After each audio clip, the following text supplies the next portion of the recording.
win-win. Talk to everybody. Yeah. Talk to anybody. Ask a question that's common. Good, Lorraine. What else?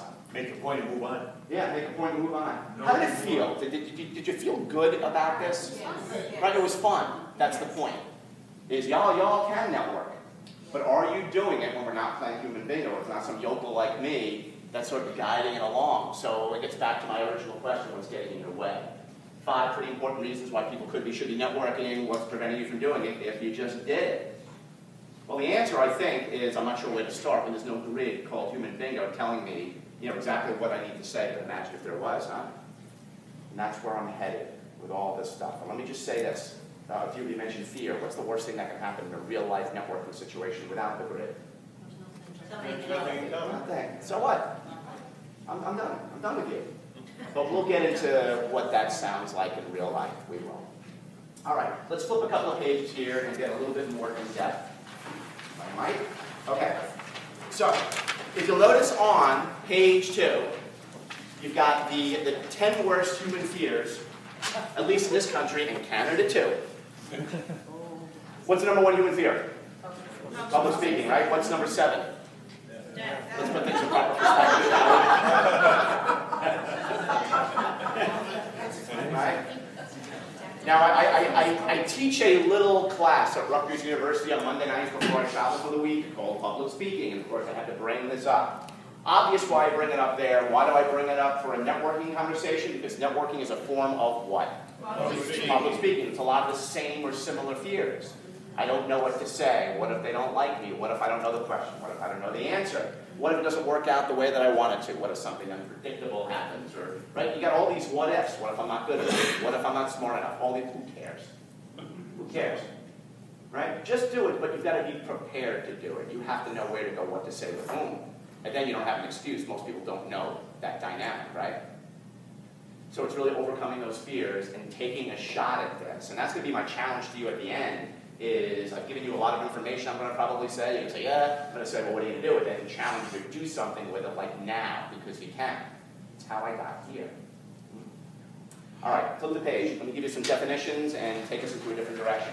Here is what I believe networking is. Here's a clinical definition. It is not written down in your book on purpose. There's some lines there towards the bottom of the page, on the next page, page 3, because I want you to write it down. You are 5 times more likely to remember, recall, retain, and implement a concept that is pen to paper written down. My Rutgers students have no idea what that means. Explain it to them. Here it is. Networking is a proactive approach to meeting people. Networking is a proactive approach to meeting people to learn.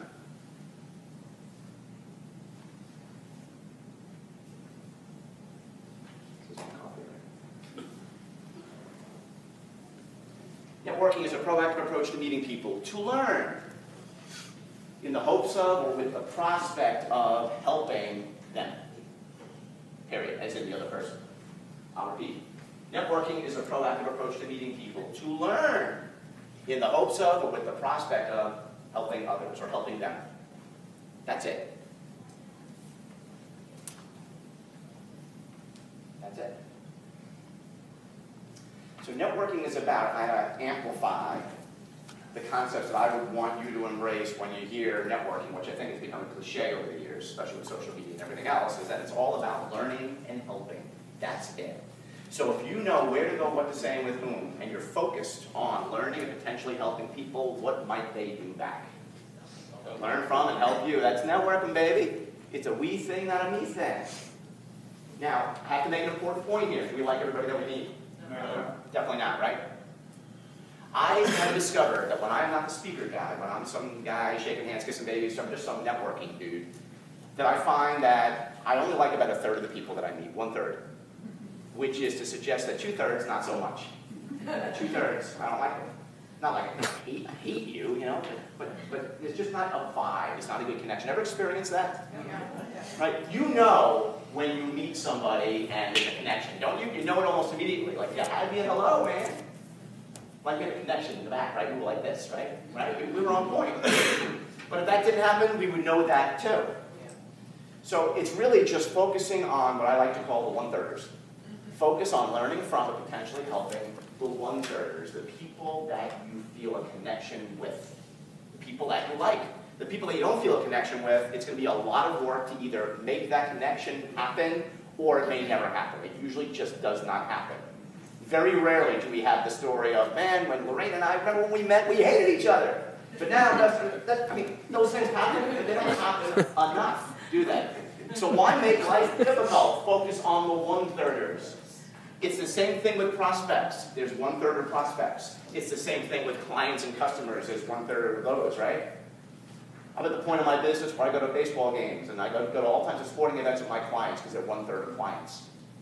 But there's only certain types of clients that I will work with because I do this to have fun, to add value. If it becomes work, I'm in the wrong place. I'm doing the wrong thing. Would you agree?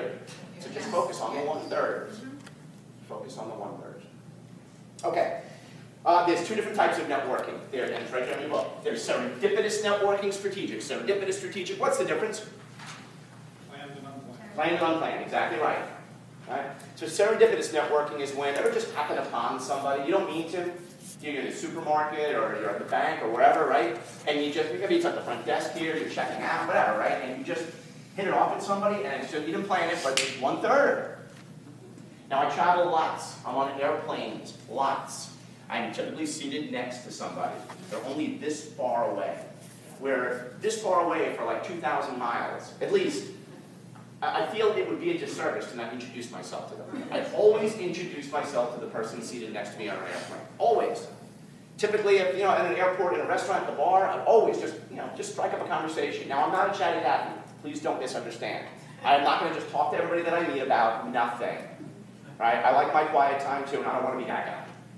I have never had anybody press that button and ask for their, you know, for either my seat to be moved or theirs. It's never happened.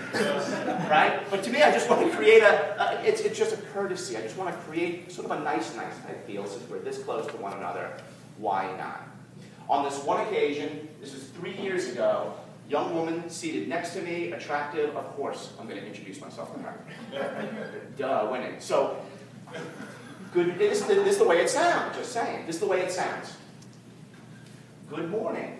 My name is. Very nice to meet you. So I gather you're traveling on business? What type of work do you do, if you don't mind me asking? And at the time, this young woman headed up human resources for a company called Ernst & Young. Ever hear of them? Yes. She said, how about yourself? And I told her in a very positive, focused, deliberate, marketing gravity, we'll talk about it, sort of way. And she said, wow, you speak about networking referrals. She said, that's really amazing. She said, I have a story I have to share with you. She said, now 3 months ago, we hired somebody that I think does what you do, and he never showed. In my business, that never happens. Right? I mean, I said, you've got to be kidding me. And it's not like he was late, like he hadn't showed yet. So you got to be kidding me. I said, okay, now some time. You got to tell me who it is, because I probably know who it is. So she whispers into my ear, and of course I know who it is. Son of a gun. So as I'm shaking my head, I'm in disbelief, because again, my business, it does not happen. I ever like just feel somebody staring at you? So I felt that she was just staring at me. So after a few moments, I looked over, and she smiled. She said, if we were to hire you, would you show? No, maybe. Yes. What's the right answer? Now, right? Now, I felt, suddenly I felt uncomfortable. It takes a lot for me to feel uncomfortable. Because I felt this one vibe telling me, you gotta, you know, talk, pitch, right? I gotta talk about my awesomeness and all this stuff, right? But if we don't make a good connection after this, now I'm stuck with her from Boston to Chicago, and didn't want that to happen. It just didn't feel right. So I just let it sit. I just said, that's really nice of them, very flattered. And I just changed the subject. And it just became nice. Plane took off, and it was very light banter. Her family, my family. It was very light. It was very, I didn't bring it up here. Plane lands, and as we are deplaning, she said, there's a couple of people that I want to introduce you to. So as we get off the plane at the gate, she introduces me to a couple of people, and the conversation becomes, are you available on? And that was it. There was no assumptive close. There was no overcoming objections. There was no video. There was no fact find. There was nothing like that. It just was. Why? Because it was about the connection. And I availed us of an opportunity to have a dialogue. If I didn't ask the question, if I didn't introduce myself, that does not happen. Agreed?